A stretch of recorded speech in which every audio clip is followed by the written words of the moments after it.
Start होने वाले morphology. क्या मॉर्फोलॉजी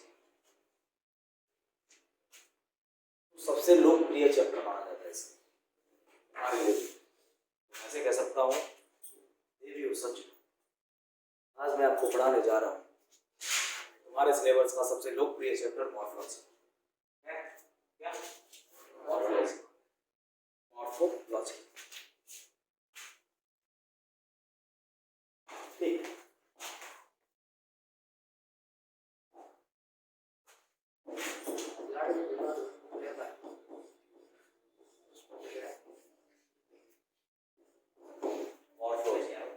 इसको बोलते हैं 11th की एनसीईआरटी का फिफ्थ चैप्टर।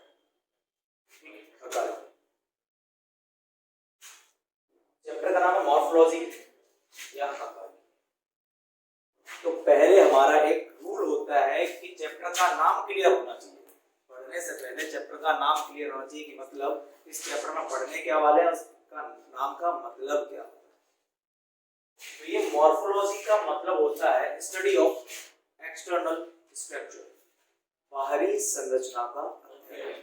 बाहरी संरचना का अध्ययन उसको कहते हैं morphology. Study of external structure, बाहरी संरचना का अध्ययन मॉर्फोलॉजी कहलाता है, आकारिकीय कहलाता है। जैसे कि मैं बात करूं कि भाई plant morphology, plant morphology, plant morphology, plant morphology क्या होता है? मॉर्फोलॉजी का मीन एक्सटर्नल फीचर्स की स्टडी, बाहरी संरचना का अध्ययन। ठीक है, किसका? प्लांट्स का। तो भाई देखो प्लांट्स में बाहर से क्या दिख रहा है आप लोगों को? पत्तियां दिखती हैं, तुमको स्टेम तना दिखता है, तुमको रूट दिखता है, जड़ दिखता है, तुमको फूल दिखता है, फ्लावर दिखता है, तुमको फ्रूट दिखता है, फल दिखता है। दिखता है कि नहीं दिखता है?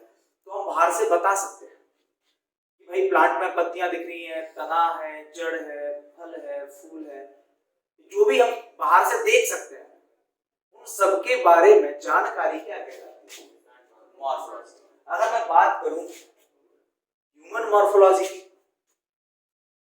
मानव आकार की, तो एक ह्यूमन को खड़ा करो, हेड है, नाक है, कान है, मुंह है, दांत है, जो बाहर से देख सकता है वो मॉर्फोलॉजी है।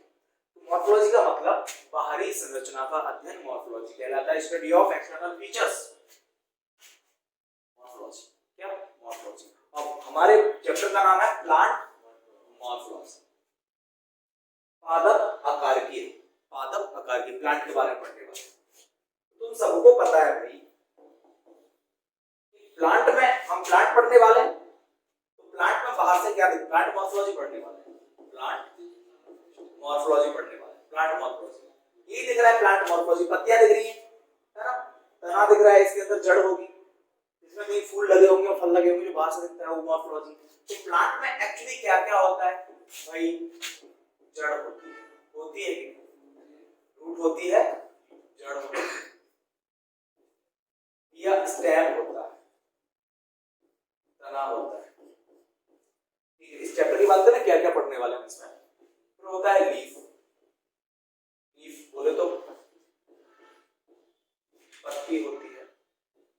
होता है ये फ्लावर, क्या फ्लावर बोले तो फूल भी होता है। एक होता है फ्रूट, फ्रूट बोले तो फल भी होता है। और एक होता है तुम्हारा सीड, बोले तो बीज भी होता है, बीज भी होता है। तो एक प्लांट में इतनी सब चीजें पाई जाती हैं। तो इस चैप्टर में हम ये सब चीजें पढ़ने वाले हैं। इन सब चीजों का अध्ययन करेंगे, सब चीजों की स्टडी करेंगे कि रूट एक्चुअली प्लांट में आती है तो आती कहां से, बनती कैसे है, और तना कहां से बनता है, स्टेम कहां से बनता है, पत्तियां कहां से बनती है, फ्लावर कहां से बनता है, फ्रूट कैसे बनता है, और सीड किससे बनता है, सीड क्या होता है, किससे बनता है, ये सब हम लोग पढ़ने वाले हैं इस चैप्टर। ठीक है, अब चैप्टर स्टार्ट करने से पहले हम सबको पता है कि चैप्टर का एक बेस होता है, एक आधार होता है जिस पर पूरा चैप्टर चलता जाता है। चैप्टर का मतलब क्या होता है? ये प्लांट की बाहरी संरचनाओं का अध्ययन करना है, एक्सटर्नल फीचर्स की स्टडी करना है। कौन कौन से बाहरी संरचनाएं, कौन कौन से एक्सटर्नल फीचर्स, कौन कौन से एक्सटर्नल स्ट्रक्चर्स? एक जड़, एक स्टेम, एक लीफ, एक फ्लावर, एक फ्रूट और एक सीड। जड़, तना, पत्ती, फूल, फल और बीज, इन सब के बारे में देखते हैं। तो चलो एक बेस तैयार करते हैं हम लोग, ठीक है? एक बेस तैयार करते हैं।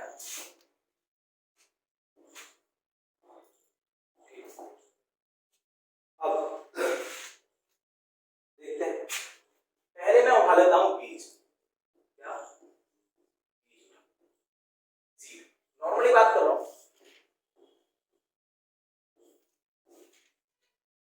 तो जिंदगी में सीड उठाने से पहले भी एक चीज है कि जिंदगी में प्लांट जो होते हैं दो टाइप के। तुम्हारे वैसे तो 5 टाइप के होते हैं, लेकिन मोटे तौर पे बता रहा हूं कि भी हम लोग जो प्लांट को देखते हैं वो दो टाइप के प्लांट देखते हैं, एक मोनोकॉट और एक डाइकॉट। मोनोकॉट और एक डाइकॉट। मोनोकॉट की हिंदी होती है एक बीज पत्रिया, एक बीज पत्रिया। डाइकॉट की हिंदी होती है द्विबीज पत्रिया, द्विबीज पत्रिया। तो प्लांट हम जो अभी देखते हैं वो कितने टाइप के देखते हैं जनरली? दो, मोनोकॉट और एक डाइकॉट। तो ऐसे पौधे ये कौन से होते हैं और ये कौन से होते हैं? तो एक लो गेहूं का पौधा और एक लो चने का पौधा। सपोज दैट चना है, चने का बीज, एक गेहूं का बीज ले लो, एक चने का बीज ले लो। तो ये बात बताओ, इन दोनों जो गेहूं का बीज है और एक चने का बीज है, इन दोनों में से किसके बीज को दो बराबर भागों में, दो इक्वल पार्ट में डिवाइड किया जा सकता है? तो बोलोगे सर चने को ही किया जा सकता है, बढ़िया से तोड़ा जा सकता है ना इक्वल पार्ट में, चने को किया जा सकता है। मैं बोलूंगा गेहूं को नहीं, बोले नहीं गेहूं को दो बराबर इक्वल पार्ट में नहीं तोड़ सकते, चने को तोड़ सकते हैं।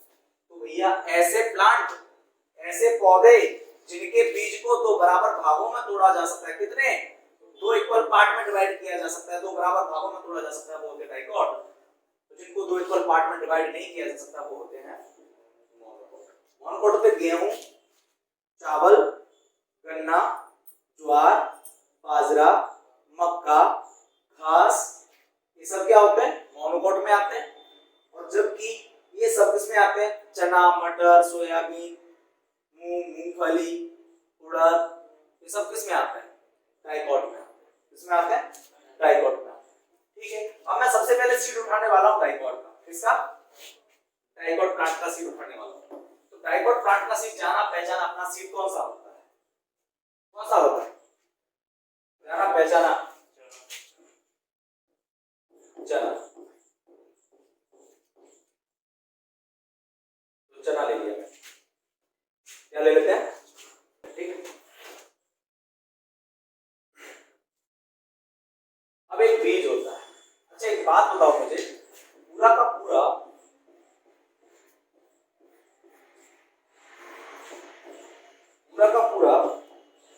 जो पेड़ होता है, जो प्लांट होता है, वो किससे तैयार होता है? एक बीज से तैयार होता है। किससे तैयार होता है? सीड से तैयार होता है। पूरा का पूरा प्लांट किससे तैयार होगा? बीज से तैयार होगा। और प्लांट में क्या होता है? तना, एक जड़, तने पर क्या लगी रहती है? ठीक है, मतलब पूरा का पूरा जो प्लांट होता है वो एक छोटी सी चीज से पैदा होता है, वो है बीज। पूरा का पूरा। तो प्लांट में क्या क्या होता है भाई? ये होता है, तना होता है और नीचे जड़ें होंगी, है ना? इनके बीच में क्या होगा? बीज लगा होगा। तो प्लांट बनाना है तो सबसे पहले हमको बीज डालना पड़ेगा। तो बीज डालना पड़ेगा तब प्लांट तैयार होगा। प्लांट तैयार होने का मतलब क्या है कि उस बीज में से ऊपर की साइड तना बनेगा, स्टेम बनेगा, और नीचे की साइड रूट बनेगी, जड़ें बनेगी। तो सोचो एक छोटे से बीज में से इतना बड़ा स्टेम और इतनी बड़ी रूट्स कैसे डेवलप होती होगी? तो मैं बोलूंगा कि सीड के अंदर, इसके अंदर, सीड के अंदर, बीज के अंदर तो ऐसे स्ट्रक्चर्स पाए जाते हैं, तो ऐसी संरचनाएं पाई जाती हैं जिनमें से एक बनाती है स्टेम। एक क्या बनाती है? स्टेम। और एक बनाती है रूट। एक स्टेम बनाएगी और एक रूट बनाएगी। क्या क्या बनाएगी? एक स्टेम, एक रूट बनाएगी। इसके अंदर मिलते हैं ये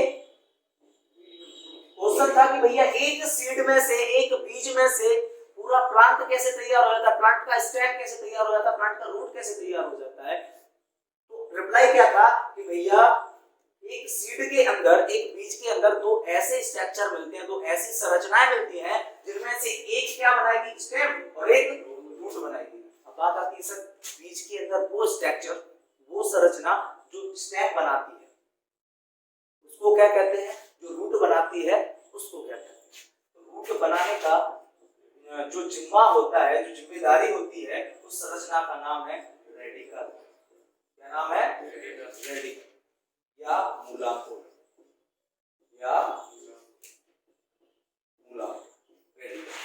तो ये रेडिकल सीड में, बीज में मिलने वाली वो स्ट्रक्चर्स है, वो संरचना है जो प्लांट का कौन सा भाग बनाती है, कौन सा पार्ट तैयार करती है, रूट। तो रूट का निर्माण कहां से होता है, रेडिकल से। और सर इसको कौन बनाता है, इसको बनाता है फ्लूमल। फ्लूमल क्या, फ्लूमल, फ्लूमल हिंदी में बोलेंगे प्रांकुर। कौन, प्रांकुर। ये प्रांकुर या फ्लूमल क्या होता है, तो सीड में मिलने वाला वो स्ट्रक्चर्स, वो संरचना क्या तैयार करता है, स्टेम तैयार करता है। तो एक बात बताओ, तना हमेशा ऊपर की साइड जाता है और रूट हमेशा नीचे की साइड जाता है। क्लियर। तो रूट हमेशा किससे बनेगी, रेडिकल से, और स्टेम किससे बनेगा, फ्लूमल से। इतना आता है ना तुमको। अब सबसे पहले हम लोग पढ़ने वाले हैं रूट।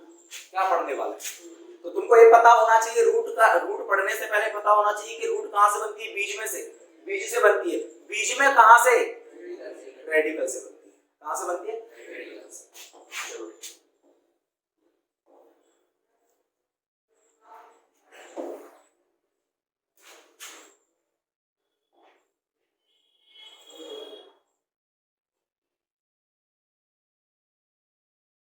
अपना प्लांट मॉर्फोलॉजी, क्या, प्लांट मॉर्फोलॉजी।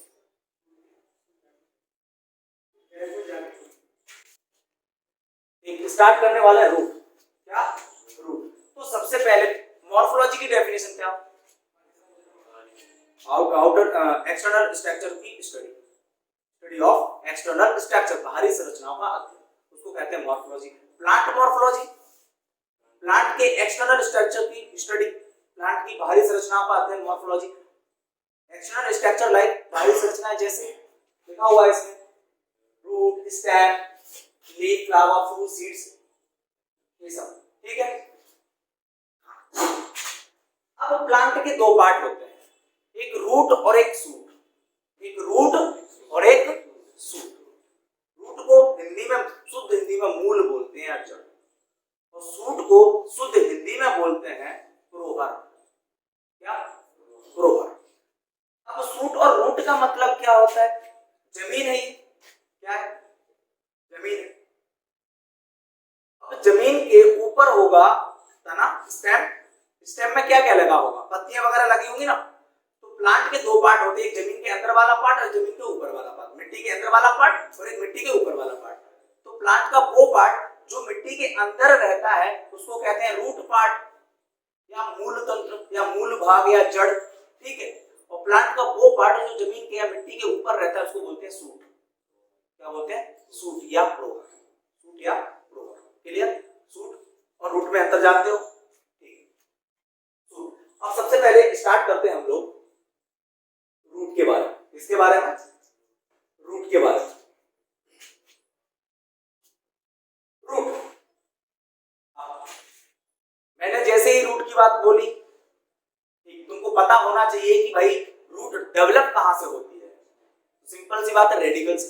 कहां से, रेडिकल से विकसित होती है, रेडिकल से डेवलप होती है रूट। ठीक। अब क्वेश्चन आता है रूट का काम क्या होता है। रूट एक्चुअली जो जड़ होती है, जो पेड़ में प्लांट की जो जड़ होती है, एक्चुअली उसका काम क्या होता है, उसका मेन फंक्शन होता है वाटर एंड मिनरल्स का एब्जॉर्प्शन। इसको एब्जॉर्ब करती है, वाटर और मिनरल्स को, पानी और खनिज तत्वों का अवशोषण करती है कौन, जड़। ये काम होता है। और दूसरा काम ये होता है कि भाई पूरे प्लांट को मिट्टी से जकड़े रखती है, मिट्टी से जकड़े रखती है, जिससे प्लांट सही सीधे से खड़ा रहे। ये दूसरा काम हो गया किसका, जड़ का। तो जिंदगी में कुछ दुनिया में ऐसे पेड़ भी होते हैं, ऐसे प्लांट होते हैं जिनमें जड़ भी नहीं पाई जाती, जैसे कि वॉल्फिया। वॉल्फिया एक ऐसा पौधा होता है जो रूटलेस होता है, जड़ विहीन होता है, उसमें जड़ नहीं पाई जाती, वो पानी में वैसे ही तैरता रहता है।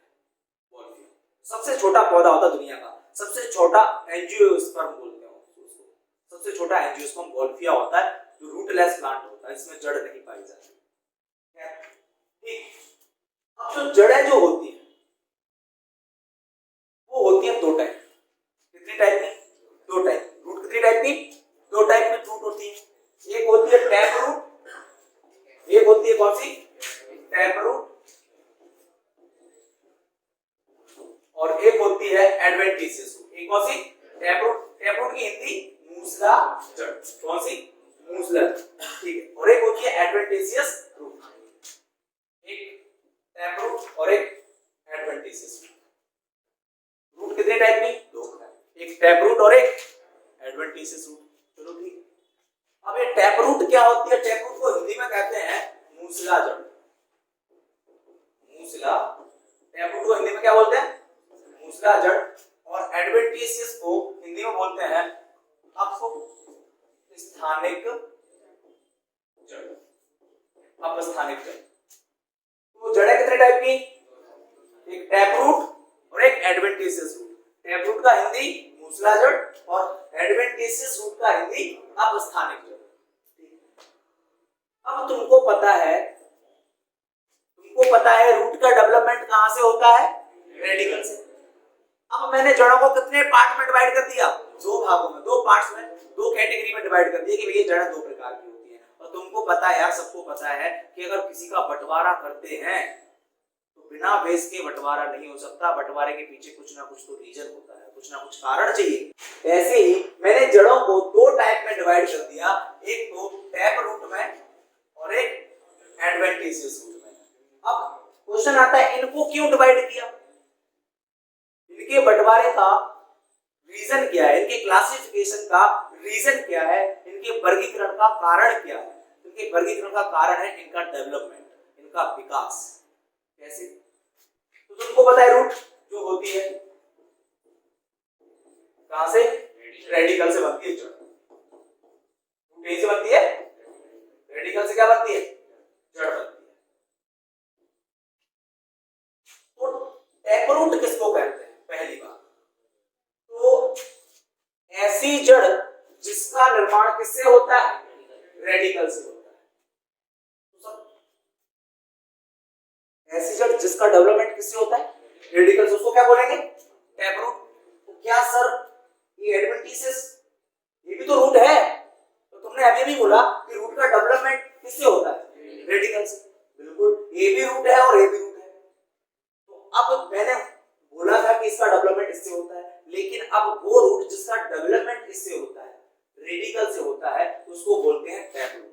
क्या बोलते हैं, टैप रूट, ठीक है। और ये सर इसका डेवलपमेंट कहां से होता है फिर, तो ऐसी जड़ें, ऐसी रूट जिनका विकास, जिनका डेवलपमेंट रेडिकल को छोड़ के कहीं और से होता है, तो उनको बोलते हैं एडवेंटिशियस रूट, अपस्थानिक जड़। क्लियर।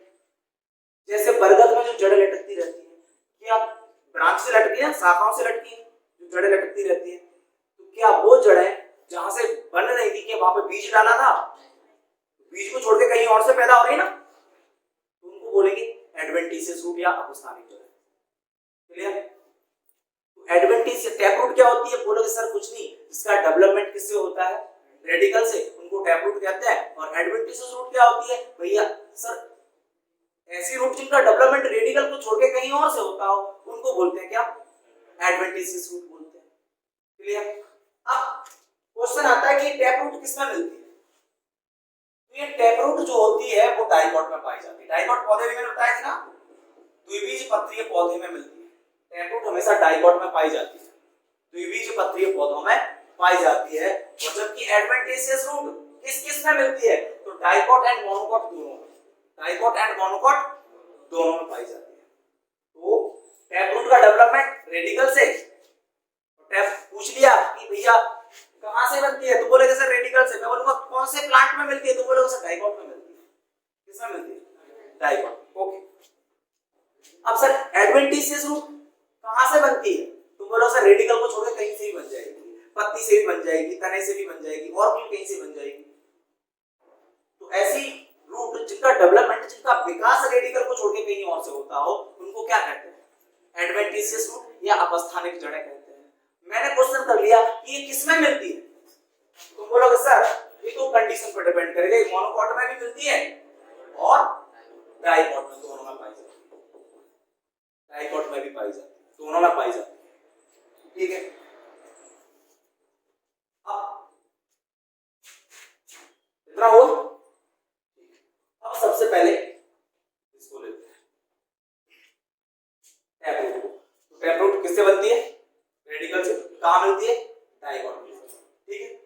एडवेंटिशियस रूट किससे बनती है?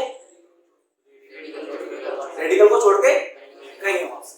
अब एक रूट आती है फाइब्रस रूट। कौन सी? फाइब्रस रूट आती है। फाइब्रस रूट, छकड़ा फाइब्रस रूट। कौन सी रूट? फाइब्रस रूट आती है।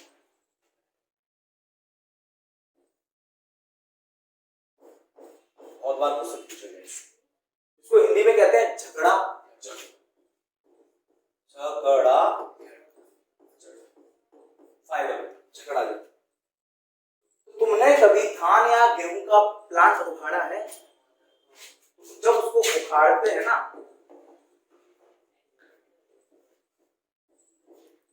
उसके नीचे ऐसे मिलते हैं फाइबर, है ना? ऐसे मिलते हैं। तो इन्हीं को कहते हैं झगड़ा जड़ या फाइबर। इन्हीं को कहते हैं झगड़ा जड़ या फाइबर।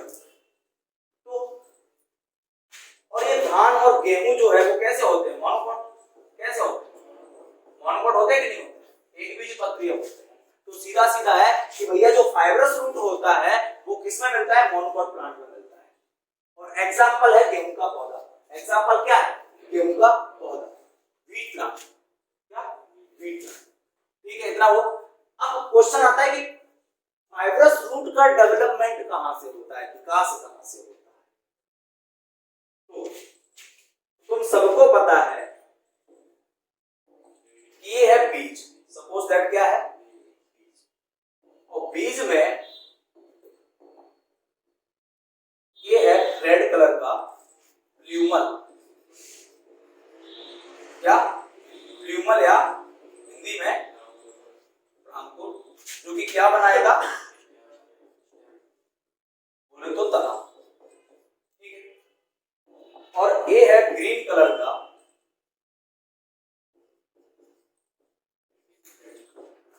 रेडिकल या मूलांकुर, जो कि क्या बनाएगा? जड़ बनाएगा, रूट बनाएगा।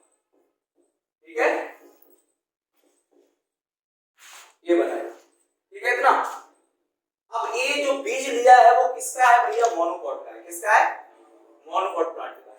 तो हमने गेहूं को भी बोया हुआ है, तो उस टाइम पे क्या होता है? उस टाइम पे एक्चुअली में ये होता है कि बीज हमने बोया, बीज जर्मिनेट हुआ, अंकुरित हुआ। तो जैसे ही बीज अंकुरित होगा, जर्मिनेट होगा, उसका रेडिकल नीचे की साइड पड़ेगा। क्या पड़ेगा? नीचे की साइड। मोनोकॉट की बात चल रही है, गेहूं के पौधे की बात चल रही है। गेहूं के पौधे में जो पहली बार जो जड़ बनती है वो किससे बनी थी? रेडिकल से बनी थी। पहली जड़, स्टार्टिंग की जड़, जब वो जर्मिनेट हुआ, फिर कुछ समय बाद इसकी जो रेडिकल है ना खत्म हो जाता है। क्या हो जाता है? खत्म हो जाता है। तो यहां से क्वेश्चन आता है भैया किसका रेडिकल शॉर्ट एज्ड होता है, किसका जो मूलांकुर होता है वो कम आयु वाला होता है? तो भैया मोनोकॉट प्लांट का। क्लियर? और एग्जांपल में अगर मोनोकॉट प्लांट नहीं दे रखा तो आएगा गेहूं का पौधा। आएगा गेहूं का पौधा, क्योंकि स्टार्टिंग में क्या ये था, लेकिन कुछ समय बाद चला गया, कम आयु वाला था, शॉर्ट एज था। और इधर से अब एक बात बताओ, ये प्लांट जो हमने बीज बोया था, अब इसमें जड़ नहीं रही है, अब जड़ नहीं रही। अब जड़ नहीं होगी तो क्या प्लांट बिना जड़ के वाटर को एब्जॉर्ब कर पाएगा, पानी को अवशोषित कर पाएगा? नहीं। वाटर के एब्जॉर्प्शन के लिए, पानी के अवशोषण के लिए भैया जड़ का होना जरूरी है। ठीक है। अब प्लांट सोचता है मैं क्या करूं, तो जो प्लूमल था ना, प्लूमल जो प्रांकुर था, क्या प्रांकुर जो था, उसका जो बेसल पार्ट है, आधारीय भाग बोलते हैं, जो नीचे वाले पार्ट को क्या बोलेंगे, आधारीय भाग या बेसल पार्ट। तो बेसल पार्ट से प्लांट फाइबर पैदा करना स्टार्ट कर देता है। क्या पैदा करना स्टार्ट कर देता है? कहां से? किसके बेसल पार्ट से? प्लूमल के बेसल पार्ट से, प्रांकुर के आधारीय भाग से कुछ फाइबर निकलने लगते हैं। क्या निकलने लगते हैं? फाइबर। वो फाइबर कुछ और नहीं होती है, ये फाइब्रस रूट। क्या होती है? Fibrous root. यहां से क्वेश्चन आता है कि भैया फाइब्रस रूट का डेवलपमेंट कहां से होता है? तो सीधा सीधा भैया प्लूमल के बेस से होता है, प्रांकुर के आधारीय भाग से होता है। एनसीईआरटी में प्योर लिखा, क्लियर? आधारीय भाग से होता है। अच्छा एक बात बताओ, ये फाइब्रस रूट जो है ये एडवेंटिशियस है या फिर टैप रूट है? एडवेंटिशियस रूट होगा, अपस्थानिक जड़ होगा, क्योंकि रेडिकल से डेवलप नहीं हुआ। कहां से हुआ है? प्लूमल के बेसल पार्ट से हुआ है। क्लियर? ये हुआ तुम्हारा फाइब्रस रूट। अब टैप रूट का जो था हमारा, तुम सबको पता है टैप रूट में क्या क्या होता है ना? सबको पता है टैप रूट में एक्चुअली में क्या होता है? कुछ नहीं होता है, रेडिकल से बनता है, डाइकोटो मिलता है। सर इसका एक आधा एग्जांपल है, जी हां, सरसों का प्लांट। किसका प्लांट? सरसों का प्लांट। जरा देखो, ये है टैप रूट, ऐसी दिखाई देती है सरसों, ऊपर से मोटी, नीचे से पतली पतली पतली। जो मेन रूट जो होती है ना, प्राइमरी रूट, मेन जो प्राइमरी पहली बार बनी होगी, उसमें से फिर ब्रांच निकली होगी कि नहीं निकली? ब्रांच निकली है ना, ये निकली है, उसको बोलते हैं सेकेंडरी रूट। फिर सेकेंडरी में से फिर ब्रांचें निकली होंगी, टर्सरी, टैप रूट। फिर प्राइमरी, सेकेंडरी और टर्सरी, प्राथमिक, द्वितीयक और तृतीयक, ये जो टैप रूट है ये सब मिलके एक सिस्टम बना लेते हैं, एक तंत्र बना लेते हैं। इसको कहते हैं मूसला जड़ तंत्र या टैप रूट सिस्टम। सरसों का प्लांट काफी बार पूछा गया क्वेश्चन है ये। कितना हुआ? फाइब्रस रूट हो चुका है। क्या हो गया? फाइब्रस रूट हो चुका है। अब बात कर लेते हैं हम लोग एक्चुअली में रूट क्या होती है। एक्चुअली में रूट क्या होती है? जैसे कि कोई प्लांट था अपना, कोई प्लांट था अपना, सुंदर लग रहा है, लगेगा, मानना पड़ेगा। हमें इसकी जड़ है,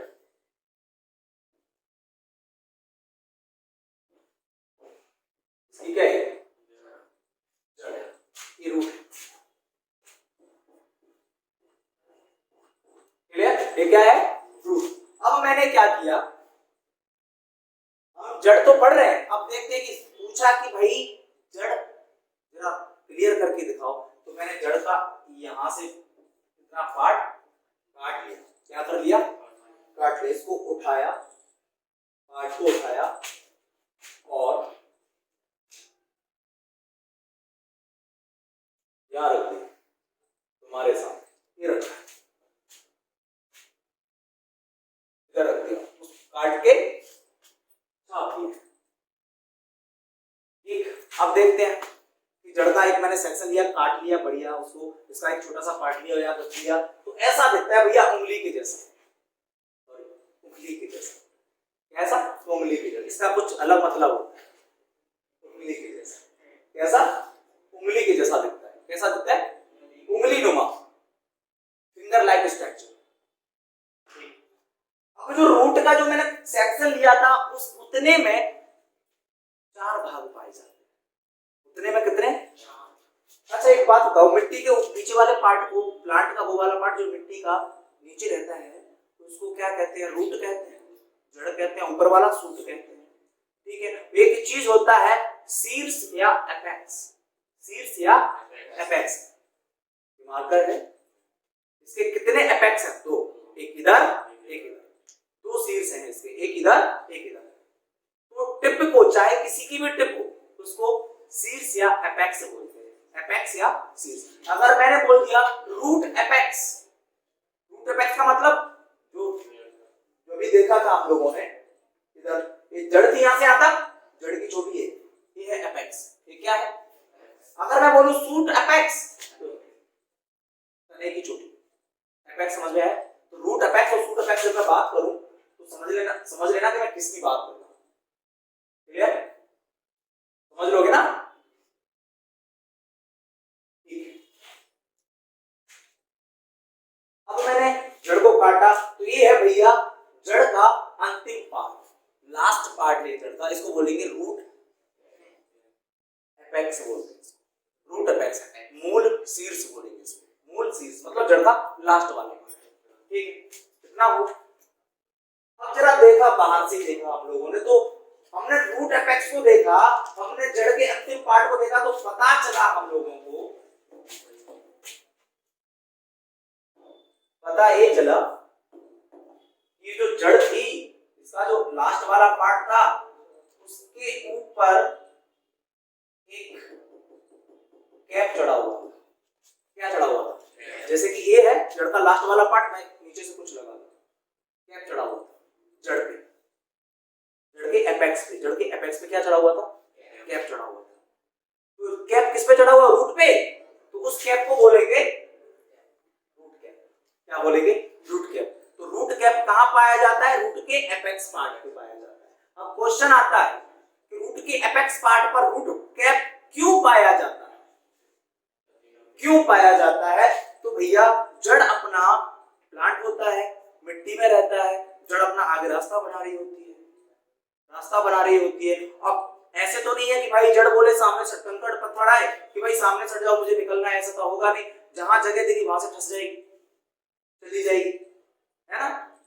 तो जब जड़ अपना रास्ता बना रही होती है मिट्टी में, उस दौरान जड़ डैमेज हो सकती है, जड़ टूट फूट सकती है। इसीलिए इस डैमेज से, इस क्षति से, इस हानि से, इस लॉस से बचने के लिए प्लांट ने अपने रूट पर हेलमेट लगा दिया। क्या लगा दिया? हेलमेट। तो भैया उस हेलमेट को कहते हैं रूट कैप। रूट कैप का काम क्या होता है कि रूट कैप रूट को प्रोटेक्ट करता है, रूट को सुरक्षा देता है। कब? जब रूट मिट्टी में अपना रास्ता बना रही होती है। किससे सुरक्षा करता है? कि गिरने पर आते हैं? नहीं, कंकड़ पत्थर अगर लग जाते हैं तो रूट डैमेज हो सकती है। ठीक है। अब जो रूट कैप की बात चल रही है तो मैं बता दूं कि जो हाइड्रोफाइटिक प्लांट होते हैं, जलीय पौधे जो पानी में रहते हैं, जलीय पौधे जो होते हैं, हाइड्रोफाइटिक प्लांट होते हैं, उनमें रूट कैप का कोई काम नहीं होता है, उनमें रूट कैप होता ही नहीं, उनमें रूट कैप नहीं पाया जाता। मूल गोप इसको हिंदी में कहते हैं, मूल गोप। हिंदी में क्या कहते हैं? मूल गोप। तो जलीय पौधों में, हाइड्रोफाइटिक प्लांट में रूट कैप नहीं पाया जाता। क्यों नहीं पाया जाता? अरे एक बात बताओ मुझे, पानी में रह रहे हैं बेचारे, पानी में जड़ रास्ता बना रही है, क्या पानी में कंकड़ पत्थर मिलेंगे उनको? नहीं। तो जो कंकड़ पत्थर ही नहीं मिलेंगे तो क्या हेलमेट की जरूरत, डैमेज होगा? वो डैमेज ही नहीं होगा तो क्या कैप की जरूरत पड़ेगी? नहीं। जब तुम बाइक पे जा रहे हो तो हेलमेट की जरूरत है, जब तुम पैदल जा रहे हो फिर भी हेलमेट लगाओगे क्या? पी के बनना है? नहीं, है ना? तो जरूरतों के अनुसार, जरूरतों के अकॉर्डिंग ही काम करता है प्लांट। तो पानी वाले प्लांट में रूट कैप नहीं पाया जाता, जो नॉर्मल प्लांट है उनमें रूट कैप पाया जाता है।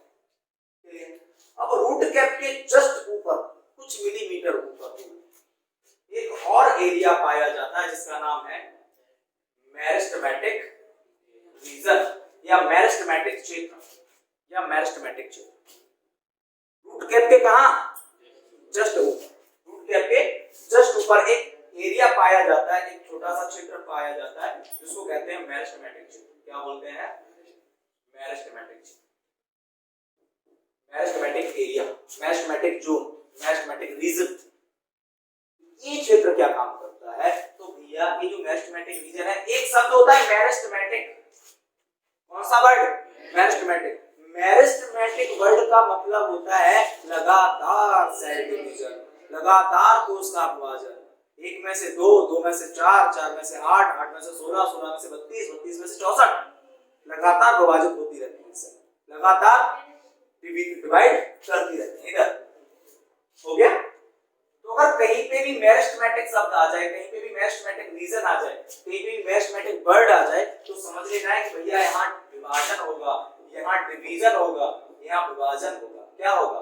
डिवीजन होगा, विभाजन होगा। किसका? सेल्स का, कोशिकाओं का। सेल्स का डिवीजन होगा। एक बार होगा कि बार बार होगा? बार बार, लगातार होगा। जब तक होता रहेगा तब तक प्लांट रहेगा। जब तक प्लांट रहेगा तो रूट कैप के कुछ मिलीमीटर ऊपर दूर एक छोटा सा एक रीजन पाया जाता है, एक क्षेत्र पाया जाता है, एक जोन पाया जाता है, एक एरिया पाया जाता है, जहां लगातार सेल डिवीजन होता है, जहां लगातार कोशिका विभाजन होता है। उस क्षेत्र को मेरिस्टेमेटिक क्षेत्र या मेरिस्टेमेटिक रीजन कहते हैं। क्लियर? और या दूसरा नाम है new cell, zone of new cell formation. Zone of new cell formation. Formation का मतलब है निर्माण, न्यू का मतलब है नई, और सेल का मतलब है कोशिका, जोन का मतलब है क्षेत्र। तो भैया नई कोशिकाओं का निर्माण करने वाला क्षेत्र। भैया क्या हो रहा है? सेल डिवीजन हो रहा है। एक सेल से कितनी बन रही? नई बन गई ना, नई बन गई। तो zone of new cell formation किसको कहते हैं? मेरिस्टेमेटिक रीजन को कहते हैं, जो कहां मिलता है? रूट कैप के जस्ट पीछे मिलता है, कुछ ऊपर, थोड़ा ऊपर मिलता है, इसमें लगातार सेल डिवीजन होता है।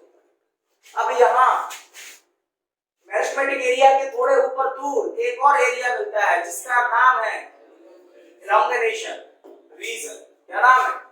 इलॉन्गेशन रीजन, दीर्घीकरण क्षेत्र। इलॉन्गेशन का मतलब होता है लंबा होना, लंबा होना, इलॉन्गेट लंबा होना। उसको हिंदी में, शुद्ध हिंदी में कहते हैं दीर्घीकरण।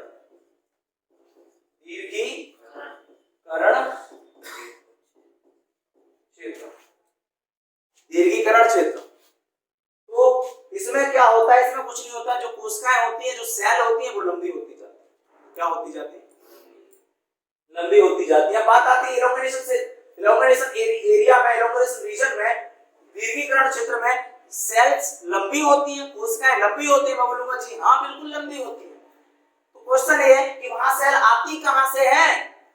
तो भैया ये मेरिस्टेमेटिक क्षेत्र था, यहाँ नई सेल बन रही थी, ये सेल ऊपर से हो जाती है। यहाँ ये सेल पहुंचने के बाद कैसी हो जाती है? लंबी हो जाती है। तो सेल्स का एलोंगेशन रूट के किस पार्ट में होता है? एलोंगेशन रीजन में होता है, दीर्घीकरण क्षेत्र में होता है। फिर एलोंगेशन क्षेत्र के बाद, एलोंगेशन रीजन के बाद ऊपर रूट का और ऊपर वाला पार्ट होता है, उसको कहते हैं मैच्योरेशन एरिया, परिपक्व क्षेत्र। परिपक्व क्षेत्र, परिपक्व क्षेत्र। क्या? परिपक्व क्षेत्र। मैच्योरेशन एरिया, मैच्योरेशन एरिया कहां मिलता है? इलॉन्गेशन एरिया के जस्ट ऊपर मिलता है मैच्योरेशन एरिया। यहाँ क्या हो जाता है? यहाँ कुछ नहीं होता। ये जो सेल लंबी हुई थी, वो सेल पीछे की साइड शिफ्ट हो जाएंगी और इस सेल के ऊपर, इस कोशिका के ऊपर एक कठोर कोशिका आ जाती है, कठोर सेल वॉल आ जाती है। तो बोलते हैं भैया सेल मैच्योर हो चुकी है, परिपक्व हो चुकी है, समझदार हो चुकी है। ठीक है?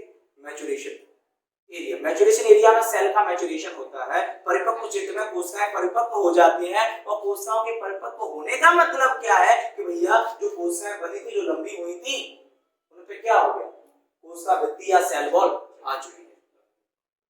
क्या? कोशिका भित्ति या सेल वॉल आ चुकी है। ये वाले मेरिस्टेमेटिक क्षेत्र की सेल कहां शिफ्ट हुई थी? इसमें। और ये वाली सेल कहां शिफ्ट हो गई? इसमें शिफ्ट होने के बाद अपने ऊपर क्या डाल लेती हैं? Cell wall. क्या? सेल वॉल, कोशिका भित्ति चढ़ा लेती है। बोलते भैया सेल मैच्योर हो चुकी है, सेल परिपक्व हो चुकी है, कोशिका परिपक्व हो चुकी है। इतना हुआ। अब ठीक है, अब मैच्योरेशन एरिया में जरा देखो, कुछ रोम के समान, बाल के समान, हेयर के लाइक स्ट्रक्चर दिख रहे हैं? नहीं दिख रहे तुमको? दिख रहे ना उसके उजड़े उजड़े चमन जैसे? हाँ, दिख रहे ना? ये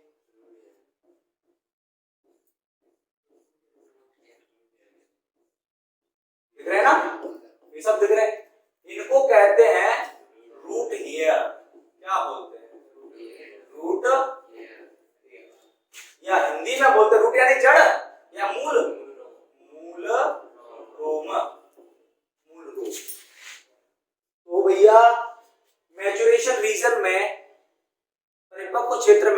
बालों के समान कुछ हेयर लाइक स्ट्रक्चर, कुछ रोम के समान संरचनाएं पाई जाती हैं, उनको रूट हेयर कहते हैं। क्या कहते हैं? रूट हेयर कहते हैं। चलो ठीक है। अब क्वेश्चन आता है कि रूट हेयर जो है काम क्या करता है? तो मैं बोलूंगा रूट हेयर, हमने स्टार्टिंग में क्या बोला कि प्लांट का वो कौन सा पार्ट है जो वाटर का अवशोषण करता है, जो वाटर का एब्जॉर्प्शन करता है, पानी को अवशोषित करता है, वाटर को एब्जॉर्ब करता है। तुम बोलेगा प्लांट में, हाँ तुम बोलोगे रूट। मैंने बोला रूट में कौन? रूट में 4 रीजन पाए जाते हैं, रूट के meristematic region, elongation region, maturation region. तो कौन रूट में कौन? रूट में कौन? पेड़ में कौन करती है? रूट, पानी का अवशोषण। रूट में कौन? रूट। तो रूट में कुछ हेयर लाइक स्ट्रक्चर मिलते हैं, कुछ रोम के समान संरचना मिलती है जिनको रूट हेयर कहते हैं। वो वाटर को एब्सॉर्ब करती है, पानी को अवशोषित करती है। कौन? Root hair. और रूट हेयर कौन से रीजन में मिलते हैं? मैच्योरेशन रीजन, परिपक्व क्षेत्र में मिलते हैं। ठीक। अब बात आती है सर ये बनते कैसे हैं? ये बनते कैसे हैं पता तो हो? तो भैया कुछ नहीं है, ये ऐसे बनते हैं कि जो मैच्योरेशन क्षेत्र था, इसकी कुछ सेल्स होंगी कि नहीं होंगी? इसकी कुछ सेल्स होंगी। तो एक सेल मैंने ले ली, यहां पे ये एक सेल क्या है? एक सेल मैच्योरेशन रीजन की, परिपक्व क्षेत्र की एक कोशिका मैंने ले ली, और एक कोशिका को, इस सेल को प्लांट ने क्या किया? कॉम्प्लेन पिला दिया। क्या पिला दिया? कॉम्प्लेन। कॉम्प्लेन पीने से लंबाई बढ़ती है ना? कॉम्प्लेन पिलाया तो ये सेल अकेली कितनी? एक सेल कैसी हो गई? लंबी हो गई। इसमें बहुत सारी सेल आई कि अकेली हुई है? अकेली लंबी, क्योंकि अकेली को कॉम्प्लेन पिलाया। तो अकेली होने के बाद कैसे स्ट्रक्चर बना लिए? हेयर लाइक स्ट्रक्चर, बाल के समान संरचना, रोम के समान संरचना बना ली। तो बस ये रूट हेयर भैया एक सेल के लंबे होने से बनती है। रूट हेयर कब बनती है? एक सेल के, कि बहुत सारे सेलों के लंबे होने से? एक सेल के लंबे होने से। और लंबे होने को क्या बोलते हैं? एलोंगेशन। तो ये जो रूट हेयर है एक सेल की एलोंगेशन से बनती है, और एलोंगेशन को हिंदी में क्या कहते हैं? दीर्घीकरण। तो भैया ये जो रूट हेयर होते हैं, जो मूल रोम होते हैं, वो एक कोशिका के दीर्घीकरण से डेवलप होते हैं, एक कोशिका के एलोंगेशन से डेवलप होते हैं, एक कोशिका के दीर्घीकरण से विकसित होते हैं।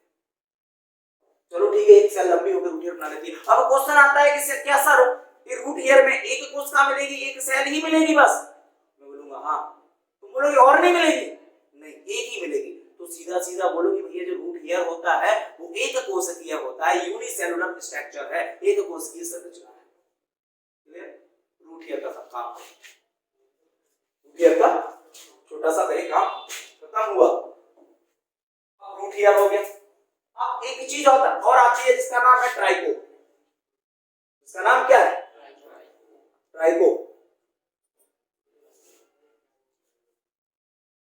अब ट्राइकोम जो होते हैं, चलो बता ही देता हूं मैं, ये ट्राइकोम नाम की जो चिड़िया है,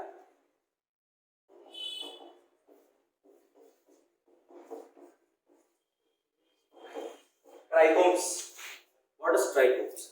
सबने देखा है भैया, सबने देखा।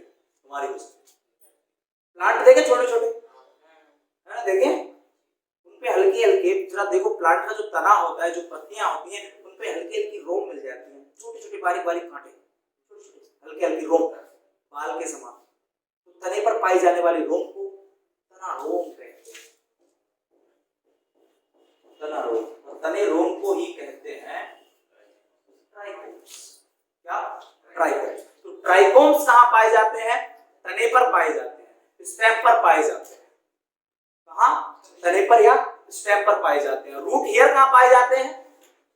रूट पे पाए जाते हैं, जड़ में पाए जाते हैं। ठीक है? ट्राइकोम्स कहां? तने पे। रूट हेयर कहां? रूट में। ट्राइकोम्स तने पे, स्टेम पे, रूट हेयर कहां? रूट में। ठीक है? अब रूट हेयर कितनी सेल्स का बना है? एक सेल से मिलकर बना है। सर ट्राइकोम्स कितनी सेल का? वो भी एक सेल का बना है क्या? नहीं, वो बहुत सारी सेल्स का बना है, मल्टी सेलुलर होता है, बहुकोशिकीय होता है। कैसा होता है? बहुकोशिकीय, मल्टी सेलुलर। तो रूट हेयर जो होता है वो यूनिसेलुलर या एक कोशिकीय होता है, तो जबकि ट्राइकोम्स जो होता है वो मल्टी सेलुलर या बहुकोशिकीय होता है। अब रूट हेयर का काम क्या है? हेयर का काम होता है वाटर का एब्जॉर्प्शन, वाटर पानी का अवशोषण, जबकि ट्राइकोम्स का काम क्या होता है? ट्राइकोम का काम होता है वाटर लॉस को रोकना, पानी की हानि को रोकना, सीधा सीधा बोलो ना, वाष्पोत्सर्जन को रोकना, ट्रांसपायरेशन को। क्लियर? अब दूसरी बात, जो रूट हेयर होते हैं एक सेल के एलोंगेशन से बनते हैं, जबकि इसमें बहुत सारी सेल्स होती हैं। अब क्वेश्चन आता है, क्या सर रूट हेयर, अगर हम चाहें, जनरली पूछ रहे हैं कि रूट हेयर शाखा ब्रांच बना लेगा क्या? नहीं। बोला क्यों? क्योंकि उसमें एक ही सेल है बेचारे में, वो कहां से ब्रांच बनाएगा, वो कहां से शाखा बनाएगा? तो सर ट्राइकोम्स, हाँ वो कभी कभी ब्रांच डेवलप कर सकते हैं, शाखाएं विकसित कर सकते हैं ट्राइकोम्स। क्लियर हो? रूट हेयर और ट्राइकोम्स में अंतर आता है, डिफरेंस है, क्या क्या है डिफरेंस है? चलो ठीक है। अब नेक्स्ट बात कर लेते हैं हम लोग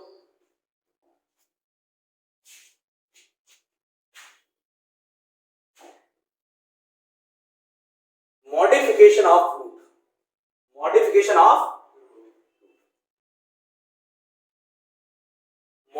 ऑफ रूट की बात कर लेते हैं। अब भाई मॉडिफिकेशन ऑफ रूट पढ़ रहे हैं तो भैया मॉडिफिकेशन का मतलब पता होना चाहिए कि एक्चुअली मॉडिफिकेशन, इसको हिंदी में कहते हैं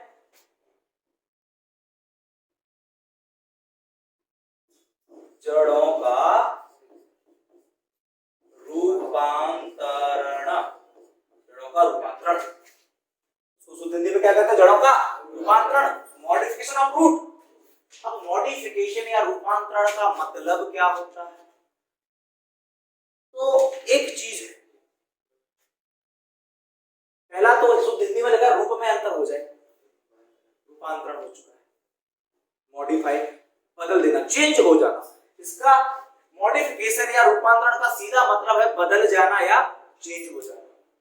जैसे जड़ का, रूट का काम क्या होता है? या रूट और जड़ का काम क्या होता है? तुम बोलोगे सर ये कुछ नहीं होता है, वाटर और मिनरल्स को एब्जॉर्ब करती है, पानी और खनिज तत्वों को अवशोषित करती है। जड़ मेन फंक्शन ये होता है जड़ का। जी बिल्कुल।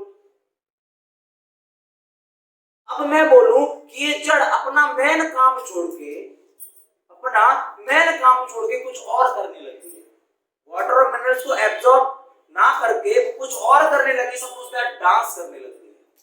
क्या करने लगी? डांस करने लगी। उसका क्या डांस करना उसका काम था? नहीं था। उसका काम तो पानी और मिनरल्स को एब्जॉर्ब करना था, लेकिन उसने ये काम छोड़ दिया कि मुझे अच्छा नहीं लग रहा है, मैं कोई दूसरा काम करूंगा। तो बोलते हैं भैया एक बदल चुकी है ये, उसी को कहते हैं मॉडिफिकेशन, इसी को कहते हैं रूपांतरण हो चुका है इसका। ठीक है? क्या मॉडिफिकेशन या क्या हो चुका है? रूपांतरण हो चुका है। ये काम किसने किया? जड़ ने। तो जड़ का रूपांतरण हो चुका है, यानी रूट का मॉडिफिकेशन हो चुका है। तो मॉडिफिकेशन और रूपांतरण का मतलब जानते हो ना? कोई अपना मेन काम छोड़ के कुछ और करने लग जाए। जैसे तुम लोग, तुम्हारा मेन काम होता है पढ़ाई, ससुरे फटकेबाजी का है, हाँ, तो अपना मेन काम रखो, मॉडिफाइड मत हो। ठीक है? तो रूट अपना मॉडिफिकेशन शो कर देती है। तो मॉडिफिकेशन किसका? जड़ का। ठीक है? अब जड़ का जो रूपांतरण है, जड़ का जो रूपांतरण है, ठीक, अब जड़ कितने टाइप की थी? क्या बोल रहे हो? दो टाइप की। कितने टाइप की थी? दो टाइप की। जड़ कितने टाइप की? दो। एक टैप रूट और एक एडवेंटिशियस रूट, एक मूसला जड़ और एक अपस्थानिक जड़। तो सबसे पहले हम उठाते हैं टैप रूट। क्या? Tap root. तुम बोलोगे अच्छा टैप रूट डाइकोटो मिलती है, रेडिकल से बनती है ना? एग्जांपल मस्टर्ड प्लांट, सरसों का पाउडर। क्वेश्चन आता है क्या सर टैप रूट कभी मॉडिफाई हुई है, टैप रूट कभी बदली है, टैप रूट कभी बेवफा निकली है? हाँ बिल्कुल बदलती है। चलो देख लेते हैं कैसे। तो सबसे पहले उठा लेते हैं modification of tap root, modification of tap root. Clear? किसका मॉडिफिकेशन? टैप रूट का मॉडिफिकेशन, मूसला जड़ों का रूपांतरण। तो वैसे जड़ का काम क्या होता है? पानी और खनिज तत्वों का अवशोषण, वाटर और मिनरल्स को एब्सॉर्ब करना। ठीक है? लेकिन कुछ टैप रूट ऐसी होती है जो अपना काम छोड़ के खाने को स्टोर करने लगती है, भोजन को संग्रहित करने लगती हैं, फूड स्टोरेज का काम करती है। इसको फूड स्टोरेज का काम करती है, खाने को इकट्ठा करने का काम करती है। लेकिन क्या उनका वो काम था? नहीं था, लेकिन फिर भी कर रही है। जैसे कुछ मूसला जड़ें, कुछ टैप रूट ऐसी होती है जो खाने को इकट्ठा करने लगती है, खाने को स्टोर करने लगती है। जैसे कि गाजर और मूली, चुकंदर भी होता है, चुकंदर होता है, सलजम होता है, गाजर होता है, मूली होता है, ये सब जड़ होती है। और एक्चुअली में फूली क्यों होती है? इसीलिए फूली होती है कि उनमें खाना पोषक पदार्थ, न्यूट्रिएंट्स भरे पड़े रहते हैं, समझ रहे हो? इसीलिए वो फूल जाती है, भोजन इकट्ठा होता है, उसमें फूड इकट्ठा होता है, इसलिए वो फूल जाती है। और हम खाते क्यों हैं इनको? क्योंकि इसमें भोजन था, फूड था, इसलिए खा लिया। क्या कर लिए? खा लिया। दिख रहा है तुमको? ये जो दिख रहा है गाजर है, चुकंदर दिख रहा है ना, इस टाइप की होती है। हम लोगों ने खाया हुआ है, सबको पता है नाम से। क्लियर है ना? तो फूड स्टोरेज टैप रूट वाला। अब एक होता है कुछ रूट का तो काम तुमको पता है, लेकिन कुछ टैप रूट ऐसी होती है जो वाटर और मिनरल्स को एब्जॉर्ब करने की बजाय वो भैया सांस लेने में काम करने लगती है, रेस्पिरेशन करना स्टार्ट कर देती है, गैसेस एक्सचेंज करना स्टार्ट कर देती है। क्या? सांस लेना, गैसेस एक्सचेंज को सांस लेना देना बोलते हैं।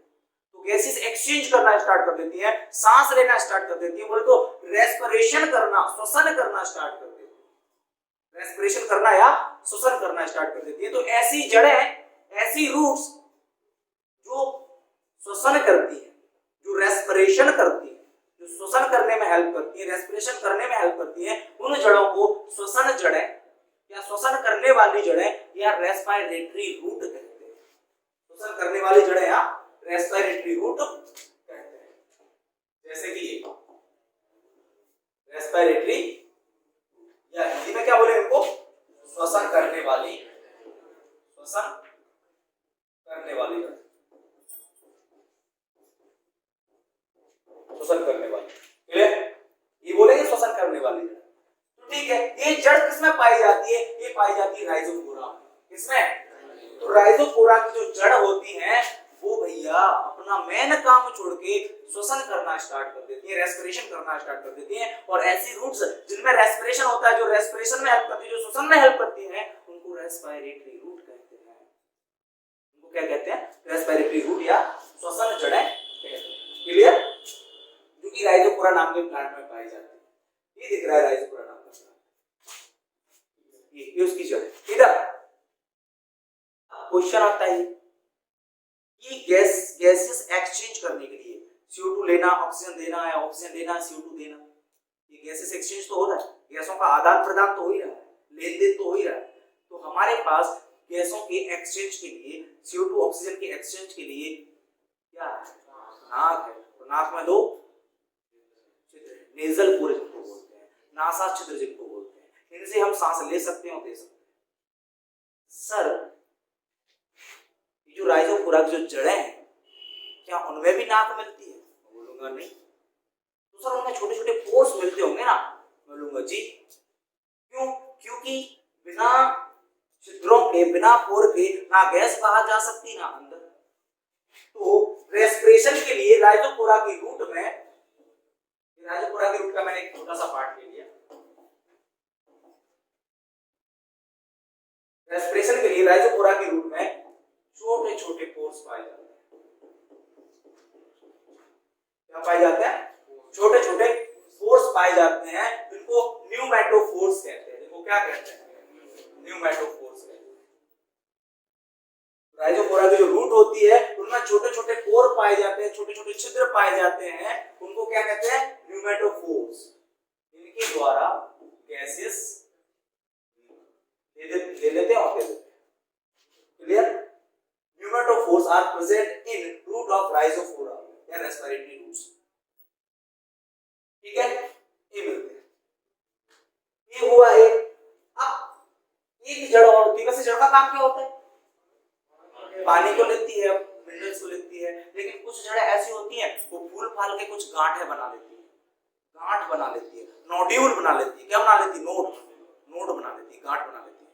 जैसे कि ये जड़ है, ये आई, एक गांठ बना ली, दूसरी गांठ बना ली, ये गई, इधर भी गांठ बना दी, इधर भी गांठ बना दी, ये गांठ बनाने का काम करते हैं। तो ऐसी जड़ है जो गांठ बनाती है, जो नोड बनाती है, उनको गांठ युक्त जड़ या नोड्यूलेटेड रूट कहते हैं। इनमें नोड होती हैं, उनको नोड्यूलेटेड रूट कहते हैं। जैसे कि यार तुम सबने पढ़ा है यार, दलहनी पौधे, लेग्यूमिनेसी फैमिली, लेग्यूमिनेसी फैमिली के जो प्लांट होते हैं उनकी जड़ों में छोटी छोटी गांठ पाई जाती है, छोटे छोटे नोड्स पाए जाते हैं। समझ रहे हो? दलहनी पौधे बोले तो चना मटर, और चना मटर कैसे डाइकोट, और डाइकोट में कौन सी root? Tap root. Tap root का ही मॉडिफिकेशन पढ़ना है। तो ये नोड्यूलेटेड रूट गांठ बनाने वाली जड़ें किसमें पाई जाती हैं? लेग्यूम्स में पाई जाती है, लेग्यूमिनेसी कुल के पौधों में पाई जाती है, लेग्यूमिनेसी फैमिली के प्लांट्स में पाई जाती है। ऐसे ये तो हुआ मॉडिफिकेशन ऑफ टैप रूट। अब स्टार्ट करते हैं मॉडिफिकेशन ऑफ एडवेंटिशियस रूट, अपस्थानिक जड़ों का रूपांतरण। किसका रूपांतरण? अपस्थानिक जड़ों।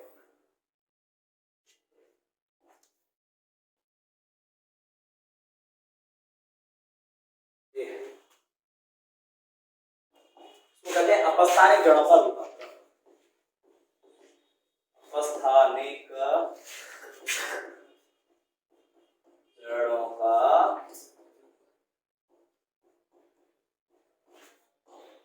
रूपांतरण, अपस्थानिक जड़ों का रूपांतरण। ठीक, modification of adventitious root. Clear? अब अपस्थानिक जड़ें पहले तो क्या होती है? एडवेंटिशियस रूट क्या होती है? भैया ऐसी जड़ें जो रेडिकल को छोड़ के कहीं और से बन जाए, उनको क्या बोलते हैं? एडवेंटिशियस रूट या अपस्थानिक जड़ें। जो अपने स्थान को छोड़ के कहीं और से बने, उनको अपस्थानिक जड़ें या एडवेंटिशियस रूट कहते हैं। ये किसमें मिलती है? ये मोनोकोट में मिलती है और डाइकोट में मिलती है, दोनों में मिलती है। क्लियर? चलो देखते हैं। तो पहला मॉडिफिकेशन है भैया प्रॉप रूट। कौन? Prop root. फाइकस, इसको बोलते हैं बरगद, बोलते हैं। हाँ, बरगद,